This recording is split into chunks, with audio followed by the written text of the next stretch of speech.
5 seconds. Ready, start.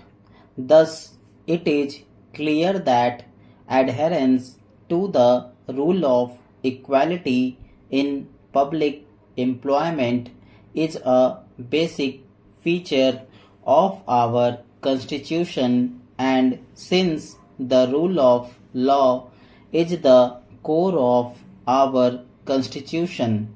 a court would certainly be disabled from passing an order upholding a violation of Article 14 or in ordering the overlooking of the need to comply with the requirements of Article 14. Read with Article 16 of the Constitution. Therefore, consistent with the scheme for public employment, this court, while laying down the law, has necessarily to hold that unless the appointment is in terms of the relevant rules and after a proper competition among qualified persons, the same would not confer any right on the appointee. If it is a contractual appointment, the appointment comes to an end at the end of the contract. If it were an engagement or appointment on daily wages or casual basis, the same would come to an end when it is discontinued. Similarly, a temporary employee could not claim to be made permanent on the expiry of his term of appointment. It has also to be clarified that merely because a temporary employee or a casual wage worker is continued for a time beyond the term of his appointment, he would not be entitled to be observed in regular service or made permanent merely on the strength of such continuance if the original appointment was not made by following a due process of selection as envisaged by the relevant rules.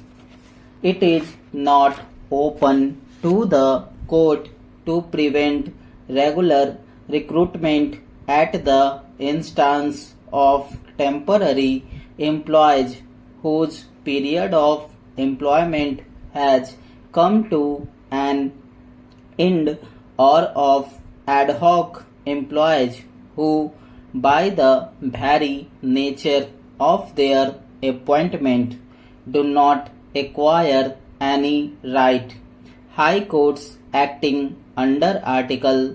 226 of the Constitution of India should not ordinarily issue directions for observation, regularization, or permanent continuance unless the recruitment itself was made regularly and in terms of the constitutional scheme. Merely because an employee had continued under cover of an order of court which we have described as litigious employment in the earlier part of the judgment, he would not be entitled to any right to be observed or made permanent in the service. In fact, in such cases, the High Court may not be justified in issuing interim directions, since, after all, if ultimately the employee approaching it is found entitled to relief, it may be possible for it to mold the relief in such a manner that ultimately no prejudice will be caused to him, whereas an interim direction to continue his employment would hold up the regular procedure for selection or impose on the estate the burden of paying an employee who is really not required. The courts must be careful in ensuring that they do not interfere unduly with the economic arrangement of its affairs by the estate or its instrumentalities, or lend themselves the instruments to facilitate the bypassing of the constitutional and statutory mandates. Stop.